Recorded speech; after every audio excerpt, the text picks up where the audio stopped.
यार एयरप्लेन में बैठने का मजा एक अलग है, बट जब उसके क्वेश्चंस ईएमआई में आते हैं कि विंग्स में कितना ईएमएफ इंड्यूस हुआ, बहुत प्रॉब्लम करते हैं। इस वीडियो के बाद वो प्रॉब्लम खत्म हो जाएगी, ये मेरा आपसे वादा है। सिर्फ 3 चीजें बताऊंगा और उस टाइप के सारे क्वेश्चंस खत्म। चलिए पढ़ते हैं और पढ़ते हैं।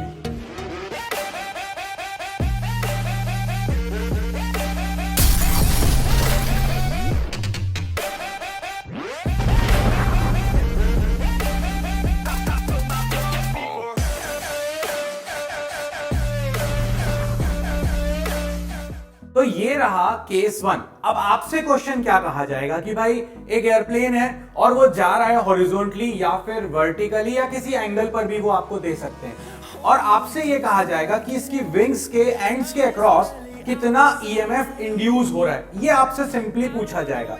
तो सबसे पहली बात तो आपको एयरप्लेन को सुनना ही नहीं है, आपको तो ये देखना है एक विंग की लेंथ दूसरी विंग की लेंथ। इसका मतलब है कि ये एक स्ट्रेट कंडक्टर है। अब अगर मेरे पास एक स्ट्रेट कंडक्टर आ गया, बिल्कुल सिंपल, दोनों विंग्स को ज्वाइन कर दो और एक कंडक्टर इमेजिन कर लो। बस अब आपको वो कंडक्टर मानना है। आप उसको रॉड मान सकते हो, आप कंडक्टर मान सकते हो, अपन एयरप्लेन मानेंगे ही नहीं। पहली बात तो। दूसरी बात, अगर आपको ये देखना है कि कितना ईएमएफ इंड्यूस होगा, तो जब रॉड किसी मैग्नेटिक फील्ड में मूव करती है तो ईएमएफ इंड्यूस का फॉर्मूला होता है हमारे पास BLV, where B is magnetic flux density or magnetic induction or magnetic field strength, L length of the conductor, V is the velocity of the object or rod। अब अगर यहां पर देखें, अपन ने विंग्स को मान लिया कि भाई ऐसा जा रहा है ये।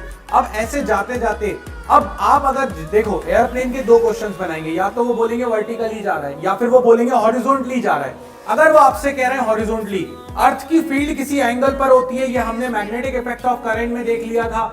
या तो अपने पास अपन कहीं पर बात करेंगे, या तो अपन वर्टिकल फील्ड को कट कर रहे हैं या फिर अपन हॉरिजॉन्टल फील्ड को कट कर रहे हैं। अब अगर आपसे कोई कहे कि कोई प्लेन है जो हॉरिजॉन्टली जा रहा है, आराम से समझना, अगर ये प्लेन है, ये विंग्स ऐसी हो गई, अगर ये हॉरिजॉन्टली जा रहा है, ठीक है, हॉरिजॉन्टली, तो ये इस तरह से आगे बढ़ेगा।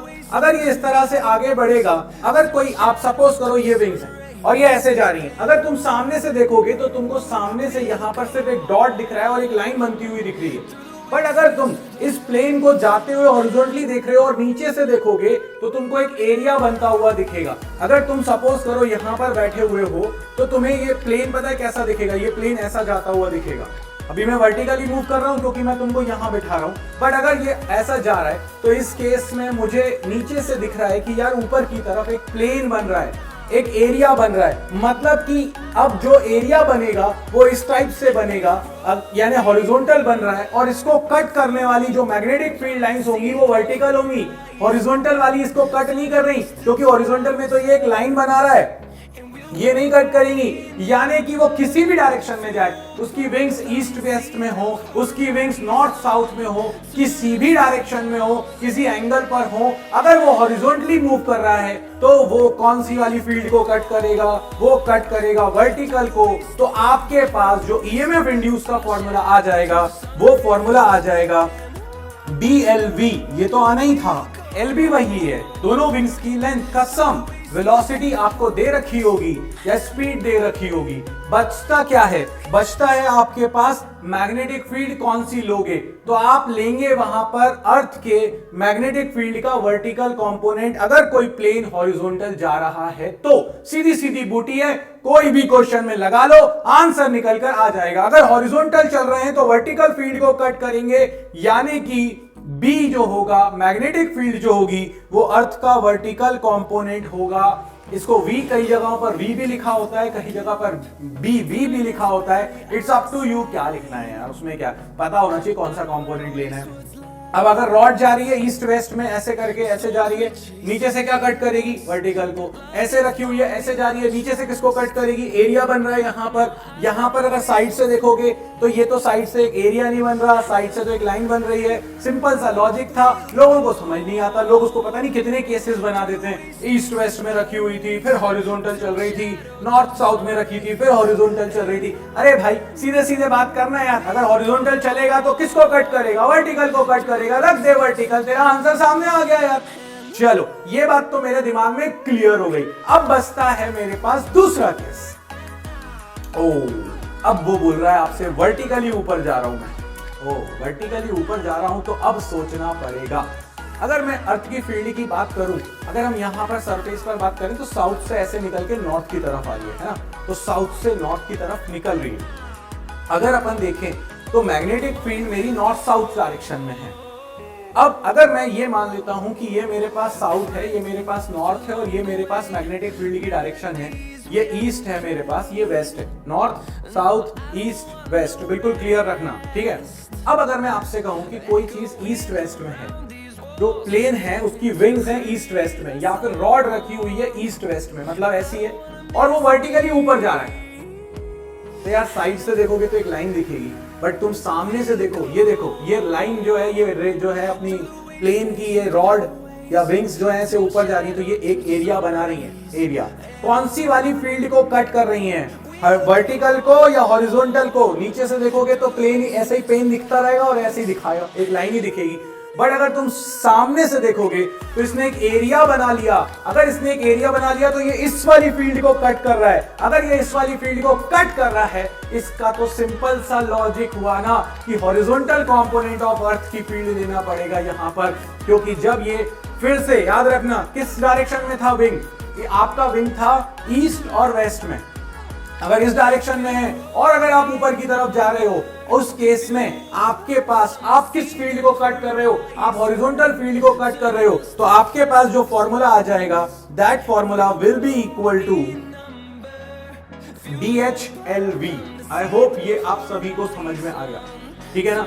हॉरिजॉन्टल कंपोनेंट लेना है अगर ईस्ट वेस्ट में है, तो रॉड अगर ईस्ट वेस्ट में है और ऊपर जा रही है, करके देख लेना प्रैक्टिकल, जैसा मैं तुम्हें समझा रहा हूं एग्जाम में इमेजिन करना कि भाई नॉर्थ ये, साउथ ये, ईस्ट ये, वेस्ट ये, और अगर इस डायरेक्शन में है ईस्ट वेस्ट में और ऊपर जा रहा है वर्टिकली अप, मतलब हॉरिजॉन्टल वाले को कट करेगा। रॉड रखी हुई थी नॉर्थ ईस्ट वेस्ट में और गिर गई नीचे, तो कौन सी वाली को फील्ड कर कट करेगी? भैया एरिया बना रही है, ये हॉरिजॉन्टल को थ्रेड कर रहा है, ये ऐसे बना के। इसका मतलब है कि यहाँ पर अपने पास जो कंपोनेंट आने वाला है मैग्नेटिक फील्ड का, वो horizontal component of earth magnetic field आएगा, वर्टिकल वाले को ये कट नहीं कर रहा। ये हो गया अपने पास रॉड या प्लेन का दूसरा केस। तीसरा केस वर्टिकल वाले में, अब फील्ड कैसी है? ऐसी। अब मैंने कहा कि जो मेरी रॉड है, आराम से समझना, रॉड है वो नॉर्थ साउथ में है, मतलब प्लेन की जो विंग्स हैं वो नॉर्थ साउथ में है। ये नॉर्थ साउथ था अपना। अब अगर आप देखो ये प्लेन की विंग्स हैं जो नॉर्थ साउथ में है और ये वर्टिकली अप जा रहा है, तो भाई एरिया इस साइड से देखने पे बनेगा ना भाई। अगर मैं ईस्ट वेस्ट से देखूंगा तो ये देखो, ये प्लेन ऐसे, ये ऐसे ऊपर जा रहा है, जब ये ऊपर जा रहा है तो ये एरिया ऐसा बनेगा जैसा मेरा हाथ है। अब तुम सामने से देखोगे तो एक लाइन दिखेगी, नीचे से देखोगे तो भी एक लाइन दिखेगी। अगर तुम ईस्ट वेस्ट से देखोगे तो एक एरिया टाइप कुछ दिखेगा कि यार ये कंडक्टर ऐसे ऊपर जा रहा है और ये वाला एरिया इसने स्वैप किया।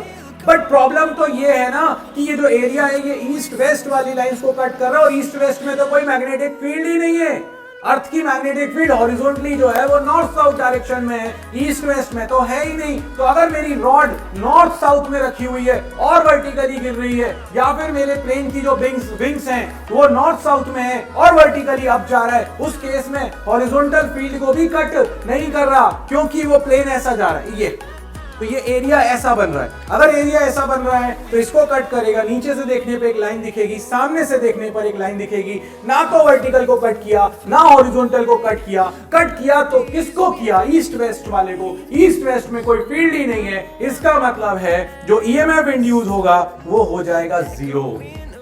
3 केसेस, सारे न्यूमेरिकल जो गंदे से दिख रहे होते हैं ना, वो सब खत्म हो जाएंगे और प्रीवियस ईयर्स में आए हुए हैं। मुझे नहीं लगता कि इन तीनों केसेस को पढ़ने के बाद किसी एक केस में भी दिक्कत आएगी। प्लेन की विंग्स हो या रॉड हो या कुछ और वो ले लें आपके ऊपर, मतलब कुछ भी बनाया जा सकता है। बस ये याद रखना कंडक्टर की तुम्हें लेंथ से मतलब है, अगर हॉरिजॉन्टल जा रहा है तो सिर्फ वर्टिकल को कट करेगा, अगर वर्टिकली गिर रहा है और अगर वो ईस्ट वेस्ट में है तब तो वो ऐसा एरिया बनाएगा जो नॉर्थ साउथ वाले को कट करेगा। पर अगर वो नॉर्थ साउथ में कंडक्टर हुआ और सीधे नीचे गिरा तो किसी को कट करने वाला नहीं, एक लाइन दिखेगी, ईस्ट वेस्ट वाले को कट कर रहा है, वहां तो कुछ है ही नहीं, तो इसीलिए ईएमएफ इंड्यूस हो जाएगा 0। उम्मीद है कि तुम्हें ये जो गंदे से क्वेश्चन थे वो बहुत अब आसान बन गए होंगे और तुम चाह रहे होगे कि एग्जाम में आ जाएं। ऐसे ही हम आगे भी एडी करंट के लॉजिक को पढ़ेंगे और उसको भी इतनी आसानी के साथ समझेंगे। मगर इस वीडियो में बाबा जी की तरफ से इतना ही। लाइक शेयर सब्सक्राइब करते रहो, जिस तरह से पढ़ रहे हो पढ़ते रहो, मचाते रहो। और लास्ट ईयर है, जितना कर सकते हो ना अपनी साइड से, लास्ट के कुछ टाइम बचा है, पूरा एफर्ट दो, 100% एफर्ट दोगे 100% रिजल्ट आएगा ही आएगा। इतना ही, जय हो।